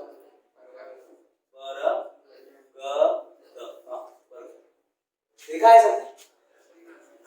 देखा है ना? तो बरगद, तो बरगद की जो टहनियां जो होती है, झूले हो कभी? हाँ, हम भी झूले। तो टहनियां होती है, वो टहनियां नहीं होती, वो जड़ होती है। क्या होती है? जड़। कहां से विकसित हो रही है, कहां से डेवलप हो रही है? ब्रांच से, शाखाओं से। उन्हीं को ही कहते हैं प्रॉप रूट। उन्हीं को ही क्या कहते हैं? Prop root. क्या प्रॉप रूट एडवेंटिशियस है? है। क्यों? क्योंकि ये जो जड़ लटक रही है वो कहां से? बीज से बन रही है कि कहीं और से? तो ऐसी जड़ जो बीज को छोड़ के कहीं और से बना, रेडिकल को छोड़ के कहीं और से डेवलप हो, उनको प्रॉप रूट कहते हैं। सॉरी, उनको एडवेंटिशियस रूट या अपस्थानिक जड़ कहते हैं। तो प्रॉप रूट भी एक अपस्थानिक जड़ है। फिर एक आती है स्टाइल रूट। स्टाइल वाली रूट नहीं है, स्टाइल रूट। कौन सी? Style root. Style root. भैया गन्ना देखा है? गन्ना देखा है ना? आया भी है? आदमी में उसको चूसते हैं। गन्ना देखा है? गन्ने का एक पीस और एक दूसरा पीस, ये तीसरा पीस। तो गन्ने के जो पीस आपस में जिस जगह जुड़ते हैं ना, यहाँ, इसको कहते हैं नोड। क्या कहते हैं? एक नोड, दूसरा नोड। नोड को शुद्ध हिंदी में पर्व कहते हैं, गांठ, पर्व। एक नोड, दूसरा नोड, दो नोड के बीच में जो रहता है उसको बोलते हैं इंटर। क्या बोलते हैं? इंटर। क्लियर? Inter node. अब गन्ना में जरा गौर से देखो, मक्के में, गन्ना में, सब में नोड पे ऐसे हल्की हल्की जड़ें पाई जाती हैं। मिलती है कि नहीं? उन्हीं को कहते हैं स्टाइल रूट। उन्हीं को क्या कहते हैं? Styled root. क्या बोलते हैं? Style root. तो मक्का या गन्ने के नोड पर कुछ छोटी छोटी फाइबर लाइक तंतुनुमा जड़ें पाई जाती हैं, उनको स्टाइल रूट कहते हैं। क्या कहते हैं? स्टाइल रूट कहते हैं। ठीक है, क्योंकि कहां मिलती है? अब एक बात बताओ, क्या स्टाइल्ड रूट एडवेंटिशियस रूट है? अपस्थानिक जड़ है? जी बिल्कुल है। क्यों? क्योंकि ये तो यहाँ से डेवलप हो रही है, बीज थोड़ी ना था यहाँ पे, बीज को छोड़ के कहीं और से डेवलप हो रही है। क्लियर? ये हुआ तुम्हारा स्टाइल का। अब एक आता है एस्पिरेटरी रूट या फोटोसिंथेटिक रूट। तो भैया फोटोसिंथेटिक रूट क्या होती है? तो एक शब्द होता है फोटोसिंथेसिस। क्या?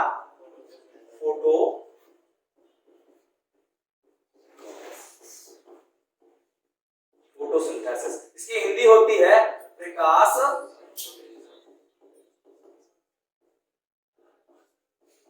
संश्लेषण। तो इसका मतलब होता है कि प्लांट फूड बनाता है, खाना तैयार करता है इस प्रोसेस से। तो फोटोसिंथेसिस या प्रकाश संश्लेषण पौधों में होने वाली वो प्रोसेस है, वो प्रक्रिया है जिसके द्वारा पौधे अपने लिए क्या तैयार करते हैं? खाना तैयार करते हैं। पढ़ते तो है, नाम तो सुना ही। तो ऐसी जड़ें जो अपना काम छोड़ के खाना बनाने का काम कर रहे हैं, बावर्ची का काम कर रहे हैं। प्लांट में बावर्ची मतलब फोटोसिंथेसिस का काम कर रही है, इसका प्रकाश संश्लेषण का काम कर रही है। तो ऐसी जड़ें जो फोटोसिंथेसिस का काम करती हैं, उन जड़ों को फोटोसिंथेटिक रूट या प्रकाश संश्लेषी जड़ें कहते हैं, या प्रकाश संश्लेषी जड़ें कहते हैं। जो मिलता है भैया ट्रेपा और एक और था इसका टीनोस्पोरा।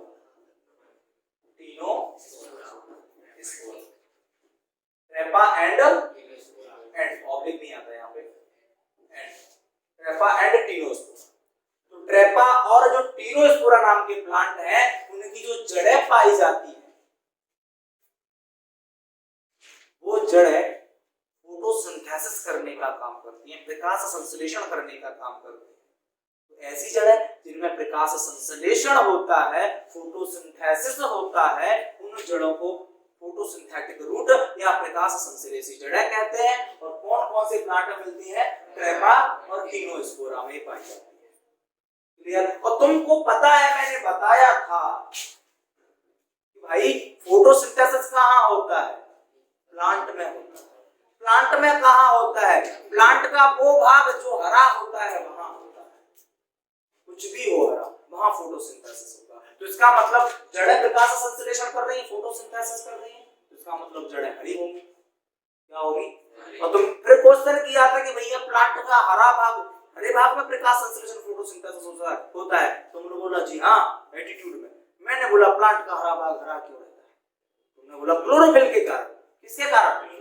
क्लोरोफिल के कारण। तो प्लांट का हरा भाग हरा क्यों दिखाई देता है? क्योंकि उस पार्ट में क्या मिलता है? क्लोरोफिल।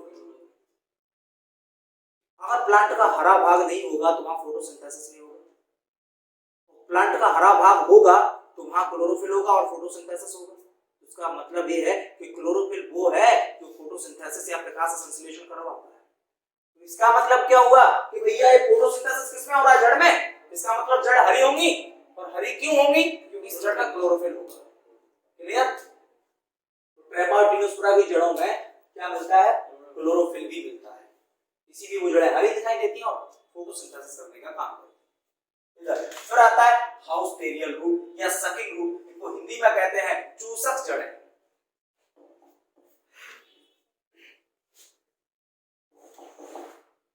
इनको बोलते हैं हिंदी में चूसक जड़ें। हाउसटोरियल रूट, चूसक जड़ें। अब इसको समझने के लिए पहली बात ये मिलता है कसपुटा में। देखा है कभी अमरबेल? वो होता है कसपुटा, अमरबेल। तुमने सोचा होगा यार अमरबेल में पत्तियां नहीं होती है ना, जड़ होती है। अगर जड़ नहीं हुई किसी प्लांट में तो वो वाटर एब्सॉर्ब नहीं कर पाएगा, पानी को अवशोषित नहीं कर पाएगा, मर जाएगा। ठीक है, पानी नहीं मिला तो मर ही जाएगा। लेकिन अमरबेल एक ऐसा प्लांट है, कसपुटा एक ऐसा प्लांट है जिसमें जड़ें नहीं पाई जाती। अच्छा, तो सर पानी कहां से लेता है? वो भी देखते हैं। और अमरबेल में पत्तियां ही नहीं पाई जाती, लीफ नहीं मिलती। और जहां लीफ नहीं होगी वहां फोटोसिंथेसिस नहीं होगा। फोटोसिंथेसिस नहीं होगा तो वहां खाना बनेगा क्या? खाना नहीं बनेगा। तो ना अमरबेल को खाना बनाना आता, ना पानी लेना आता है, ना खाना बनाना आता है, फिर भी वो जिंदा है। और तुमको पता है जिंदा रहने के लिए खाना पीना जरूरी है ना? वो जिंदा है इसका मतलब उसको कहीं ना कहीं से तो खाना मिल रहा है। अब वो खाना कहाँ से मिल रहा है? ये बड़ा छोटा टाइप का प्लांट है, छोटा समझते हो, बिना बुलाए बनाती, कहीं पहुंचो मुंह उठा के यहाँ भंडारा है चलो, इस टाइप का छीन के खा लेता है। कैसे? ये ले लिया मैंने एक तना, एक स्टेम ले लिया, बढ़िया सा सुंदर सा तना, ठीक है, एक तना ले लिया, एक तना ले लिया, इसी पर एक अमरबेल ऐसे रहती है, ऐसे, इसमें पत्तियां और जड़ें बड़े नहीं रहती, अमरबेल ऐसे। अब ये अमरबेल तुमको पता है इसमें पत्तियां नहीं है, जड़ नहीं है, ना तो खाना बनाना आता है इसको, ना पानी निकालना आता है इसको।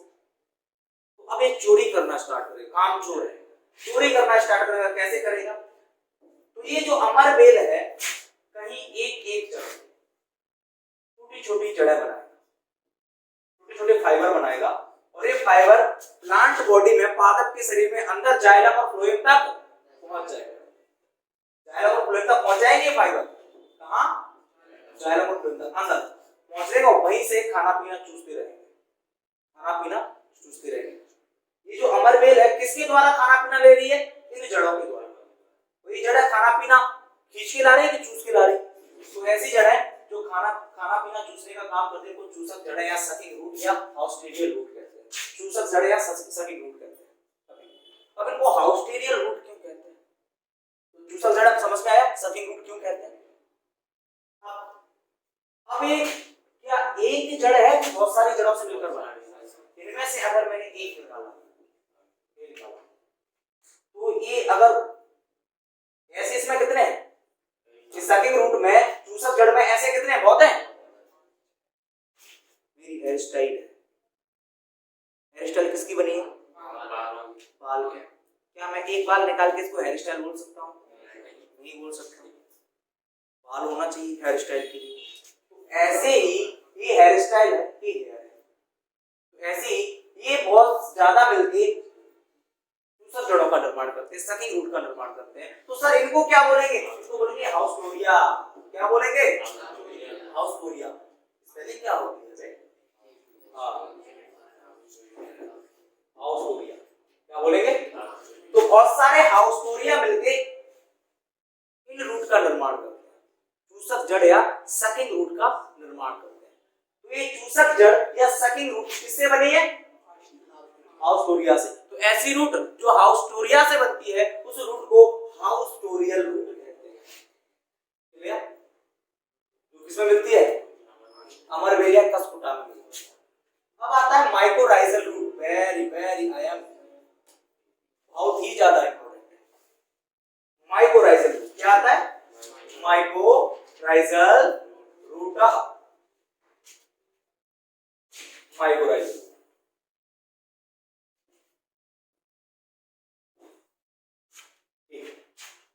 माइकोराइजल माइकोराइजा जड़ है, माइकोराइजा जड़ है। अब ये क्या होता है? ध्यान देना इस बात का। एक प्लांट होता है, साइकस नाम का प्लांट, क्या? साइकस और पाइनस। ये दोनों जो साइकस और जो पाइनस प्लांट हैं, वो दोनों प्लांट ऐसे हैं, फूल देते हैं, बीज देते हैं, बट फल नहीं देते। वो अनावृत बीजी पौधे होते हैं। कैसे होते हैं? अनावृत बीजी, जिम्नोस्पर्म प्लांट होते हैं। कैसे? Gymnosperm plant. उन साइकस और पाइनस में से एक प्लांट जिसका नाम है पाइनस, इसका नाम क्या है? पाइनस नाम का जो प्लांट है, पाइनस नाम का जो पौधा है, उसकी ये suppose that A Pinus plant है। क्या है? Pinus plant. ठीक, इसकी जो जड़ है, क्या है इसकी जो जड़ है वो ऐसी होती है, इसकी जड़ बहुत ही कमजोर होती है। क्या होती है? बहुत ही कमजोर होती है इसकी जड़, यानी इतनी कमजोर होती है कि भैया एक वाटर एब्जॉर्ब ढंग से नहीं कर पाती, पानी का अवशोषण ढंग से नहीं कर पाती। किसकी जड़? पाइनस की जड़। अब भाई इसको पानी नहीं मिलेगा, क्या ये जिंदा रह पाएगा? नहीं रह पाएगा, पाइनस प्लांट जिंदा नहीं रह पाएगा। तो इसका एक दोस्त होता है फंजाई नाम। कौन से नाम? फंजाई नाम का एक दोस्त होता है।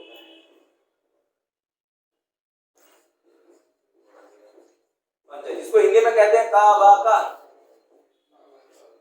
फंजाई नाम का एक दोस्त होता है। जो फंजाई नाम का जो दोस्त, फफूंद देखा है? फफूंद, वो एक्चुअली वही है।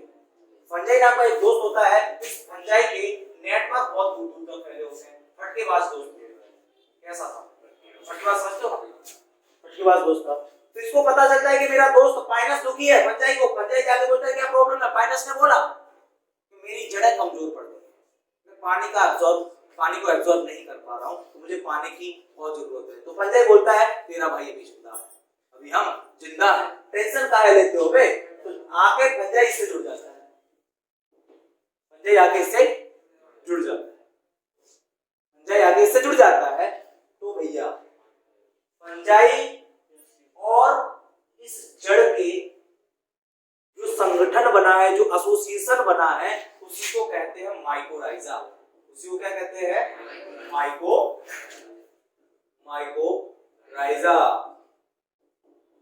माइकोराइजा क्या बोलते हैं? माइकोराइजा। उसी को क्या बोलते हैं? माइकोराइजा। तो माइकोराइजा क्या होता है? Mycorrhiza is equal to fungi plus root किसकी? पाइनस की। तो पाइनस की रूट में आके कौन जुड़ जाता है? फंजाई। तब पाइनस की रूट में आके फंजाई जुड़ जाएगा, तब एक पूरा संगठन जो बनेगा क्या बोलेंगे? माइकोराइजा। जैसे ही मैंने पानी में शक्कर डाल दी, नींबू पानी डाल दिया, अब बन गया शिकंजी। ठीक है, क्या पहले शिकंजी बोल रहे थे? नहीं, ऐसी कहानी है। पहले जड़ अलग थी, फंजाई अलग था। जब दोनों ने दोस्ती बना ली तो बन गया माइकोराइजा। तो माइकोराइजा कहाँ मिलता है? पाइनस। तो ऐसी जड़ें जिनमें माइकोराइजा पाया जाता है उनको माइकोराइजल रूट कहते हैं, माइकोराइजल जड़ें कहते हैं, जैसे कि पाइनस में। अब ये फंजाई जुड़ने के बाद जिसके लंबे लंबे हाथ थे ना, उनसे पानी उठा उठा के लाएगा, ले पानी कितना चाहिए, इसका काम। ठीक है, ये लिखा हुआ है root of pinus plus fungi equal to mycorrhiza. Root of pinus की root plus fungi equal to, इसका फॉर्मूला है। फॉर्मूला तो बना दिए हैं, आने कुछ हुआ है ना। अब नेक्स्ट आता है अपना रिप्रोडक्टिव रूट। इसको हिंदी में कहते हैं जनन करने वाली जड़। जनन करने वाली जड़, और इंग्लिश में कहते हैं रिप्रोडक्टिव रूट या जनन करने वाली जड़ें। जनन का मतलब जानते हो, बच्चे पैदा करना। रिप्रोडक्शन का मतलब तो जानते हो ना, बच्चों जानते हो, बच्चे पैदा करना। तो ठीक है भैया, ऐसी कौन सी जड़ें जो बच्चे पैदा करती है? Simple, sweet potato. शकरकंद तो सुना ही होगा, सुना है ना। जब कोई नया स्वीट पोटैटो पैदा करना है हमको, तो पुरानी स्वीट पोटैटो को लगाया जाता है कि नहीं? लगाया जाता है ना। जब कोई नई स्वीट पोटैटो, नया शकरकंद का प्लांट पैदा करना है, तो पुरानी स्वीट पोटैटो को, पुरानी शकरकंद को लगाया जाता है। वो जड़ होती है। क्या होती है? जड़ होती है। शकरकंद एक जड़ होती है, तो जड़ को ही लगाया जाता है। तो ऐसी जड़ है, तो उसमें से नया बच्चा पैदा हो जाएगा, प्लांट पैदा हो जाएगा। तो बच्चे पैदा कर रहा है कि नहीं कर रहा? तो जनन करने वाली जड़ है। तो जैसे कि शकरकंद, तो नया शकरकंद पैदा करने के लिए पुराना शकरकंद लगाया जाता है। तो शकरकंद एक जड़ होती है। क्या होती है? तो ऐसी जड़ जो नया प्लांट तैयार कर दे, नया बच्चा पैदा कर दे, उसको कहते हैं जनन करने वाली जड़ें, रिप्रोडक्टिव रूट्स। क्लियर? अब ये है बहुत ही ज्यादा इंपॉर्टेंट चीज, इसको तो मैं रेड से मार्क करूंगा। हाइग्रोस्कोपिक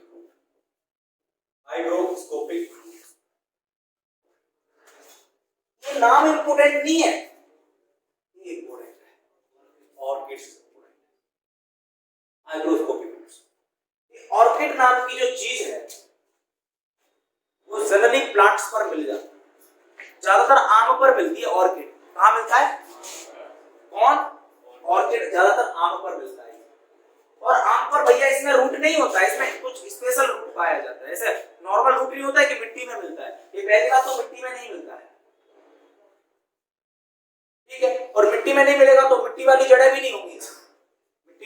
होंगी? नहीं होंगी इसमें। तो ये आम पर मिलता है ज्यादातर। किसमें मिलता है? इवोल्यूशन में पढ़ेंगे हम लोग, आम पर मिलता है ये ऑर्किड। और आम को कोई हानि नहीं पहुंचाता, ये लॉस नहीं करता है कि आम हमें से खाना ले रहा है, पीना ले रहा है, बस ओनली रहता है आम पर। क्या करता है? आम पर ओनली रहता है। ठीक, ये है ऑर्किड। ये क्या है? बड़ा खुश ऑर्किड कहाँ रहता है? आम पर मिल जाता है। तो ये खाना तो जुगाड़ कर लेता है, फोटोसिंथेसिस से जुगाड़ कर लेता है खाने की, प्रकाश संश्लेषण कर लेता है, लेकिन इसके पास जड़ें नहीं होती। तो जड़ें नहीं होंगी तो पानी की जुगाड़ नहीं होगी, जब पानी की जुगाड़ नहीं होगी तो लिपट सकता है। तो इस चक्कर में ऑर्किड ने अपनी बॉडी में, कहा अपनी में कि पड़ोसी की? अपनी बॉडी में कुछ स्पेशल टिश्यू बना लिए, कुछ स्पेशल विशेष प्रकार के ऊतक तैयार कर लिए, कुछ स्पेशल टाइप के टिश्यू बना लिए। क्यों? क्योंकि इसके पास रूट, जड़ें नहीं थी। इसके पास जड़ें नहीं थी, तो जड़ें नहीं होंगी तो उसको पानी की जुगाड़ नहीं हो रही थी, पानी की जुगाड़ नहीं हो रही है। तो इस चक्कर में ऑर्किड ने अपनी बॉडी में एक स्पेशल प्रकार के टिश्यू बना लिए, एक विशेष प्रकार के ऊतक बना लिए। किसने? ऑर्किड। किसने? ऑर्किड ने। ऑर्किड। ये ऊतक, इन ऊतकों का नाम है वेलामेंट टिश्यू। वेलामेंट टिश्यू का नाम क्या है? वेलामेंट टिश्यू, या हिंदी में वेलामेंट ऊतक। यही पूछा जाता है कि भैया वेलामेंट टिश्यू, वेलामेंट ऊतक किसमें पाया जाता है? ऑर्किड में पाया जाता है। किसमें पाया जाता है? ऑर्किड में। अब बात आती है सर, इसने जो स्पेशल टाइप का टिश्यू जो जनरेट किया है अपनी बॉडी में, इसने जो विशेष प्रकार का जो वेलामेंट ऊतक उत्पन्न किया है, बनाया है अपनी बॉडी में, वो क्यों बनाया है? इसलिए बनाया है कि ये जो ऊतक होता है ना, अच्छा एक बात बताओ, नमी किसको कहते हैं? हवा में घुला हुआ मॉइस्चर या नमी कहलाता है। ठीक है, हवा में भी पानी रहता है, मॉइस्चर या नमी। ये वेलामेंट ऊतक जो है वो हवा की नमी जो होती है, नमी हवा में जो नमी होती है, और हवा में जो जिस वो एरिया जहां हवा रहती है उसको एटमॉस्फेयर कहते हैं, वायुमंडल कहते हैं। एटमॉस्फेयर या वायुमंडल कहते हैं। तो ये हवा में जो नमी मिल रही है, और नमी का मतलब क्या होता है? पानी, जल, ये बोलते हैं। हवा में जो नमी मिल रही है, हवा में जो पानी मिल रहा है, ये वाला टिश्यू उसको एब्जॉर्ब कर लेता है। उसको क्या कर लेता है? तो ऑर्किड में एक स्पेशल टाइप का टिश्यू पाया जाता है, एक विशेष प्रकार का ऊतक पाया जाता है, जिसको वेलामेंट टिश्यू या वेलामेंट ऊतक कहते हैं। और ये टिश्यू एटमॉस्फेरिक मॉइस्चर को, ये वातावरणीय नमी को अवशोषित कर लेता है, एब्जॉर्ब कर लेता है। ठीक है, वेलामेंट टिश्यू का एक काम होता है, किसमें मिलता है? ऑर्किड्स में पाया जाता है। ये लिखा हुआ note point, velamen tissue are present in orchids. ठीक है, अब एक और है, ये तो हुआ वेलामेंट टिश्यू का कमाल। किसका कमाल? वेलामेंट टिश्यू का। अब बात करते हैं लीफ रूट की। लीफ रूट, अब लीफ रूट क्या होता है? लीफ यानी पत्ती, पत्ती। रूट यानी का मतलब जड़। भैया पत्तियों से उत्पन्न होने वाली जड़, लीफ से डेवलप होने वाली रूट्स। अब एक पौधा होता है ब्रायोफिल्म और एक बिग्नोनिया। क्या? Bryophyllum and बिग्नोनिया। ब्रायोफिल्म का जो पौधा होता है, जो प्लांट होता है, वो बड़ा प्यारा सा होता है। चलो मैं बना ही देता हूं।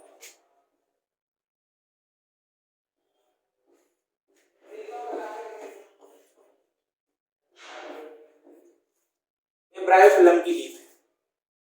ठीक है, अगर इस पत्ती को तोड़ के प्लांट से और थोड़ी सी एक जगह क्या डैमेज कर दी, क्या कर दी?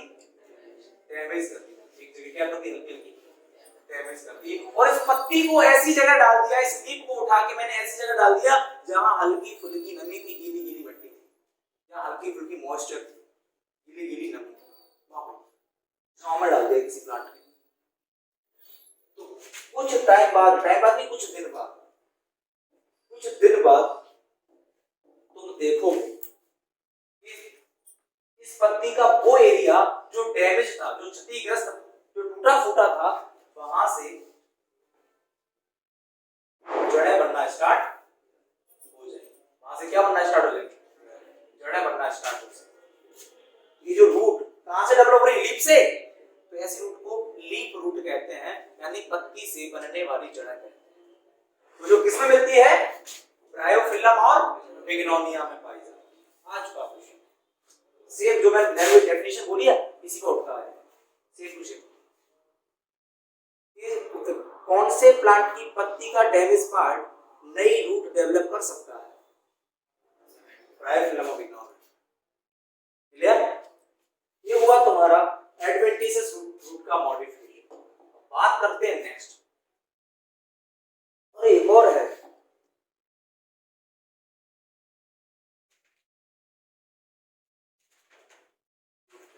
इसका नाम है रूटलेस प्लांट। एक और क्या है? Rootless plant. जड़ रहित पौधे जिनमें जड़ें ही नहीं पाई जाती। क्या? जिनमें जड़ ही नहीं पाई जाती उनको कहते हैं जड़ रहित पौधे या रूटलेस प्लांट। ऐसे कौन से प्लांट हैं जिनमें जड़ नहीं मिलती? मैं बोलूंगा वॉल्फिया और एक यूट्रिकुलेरिया। वॉल्फिया और एक यूट्रिकुलेरिया, ये दो ऐसे प्लांट हैं जिनमें जड़ नहीं पाई जाती, जिनमें जड़ नहीं पाई जाती। अब क्वेश्चन आता है सर इनमें जड़ नहीं मिलेगी तो पानी का अवशोषण कौन करेगा? वाटर एब्जॉर्ब कौन करेगा? इनको पानी कौन देगा? ये तो मर जाएंगे। बोलूंगा बात तो सही है। तो सर क्या होगा इनका? ये जिंदा है? मैं बोलूंगा हाँ, लेकिन पानी तो नहीं जा रहा है। मैं बोलूंगा जा रहा है। बोलोगे कैसे? मैं बोलूंगा ये खुद पानी में रहते हैं, ये खुद पानी में रहते हैं, ये जलीय पौधे होते हैं, ये हाइड्रोफाइटिक प्लांट कैसे होते हैं? जलीय पौधे या हाइड्रोफाइटिक प्लांट्स होते हैं। तो भैया वॉल्फिया जो होता है और यूट्रिकुलेरिया जो होता है, ये दोनों जलीय होते हैं, दोनों पानी में रहने वाले प्लांट होते हैं, दोनों हाइड्रोफाइटिक होते हैं और इनमें जड़ नहीं पाई जाती। अब क्वेश्चन आता है सर पानी कौन एब्जॉर्ब करेगा? यार भाई ये खुद पानी खुद एब्जॉर्ब ऐसे कर लेते हैं, इनको जड़ की जरूरत है। ये वही बात हो गई है कि आप नदी में रह रहे हो, बोलो पानी बिस्लरी की बोतल लो, इतना पानी उसको ही पी लो, है ना? खुद नदी में रह रहे हो, बोल रहे हैं कि भाई हमको पानी कहां से मिलेगा? यही है, ये खुद पानी में रहते हैं। अब बेवकूफी है कि पूछे भाई इनको पानी कहां से मिलेगा? जड़ तो है नहीं, जड़ नहीं है, लेकिन वाटर एब्जॉर्ब अपने आप कर सकते हैं, इनमें जड़ नहीं होती, एवं कहते हैं। ये है वॉल्फिया, फ्लोटिंग मतलब तैरना, फ्लोटिंग नहीं है, फ्लैट वाला। Wolffia smallest angiosperm. जो वॉल्फिया है वो सबसे छोटा एंजियोस्पर्म पौधा होता है, रूटलेस भी होता है, सबसे छोटा हेट्टू सा प्लांट होता है, सबसे छोटा एंजियोस्पर्म। नेक्स्ट अपना क्या है? स्टेम।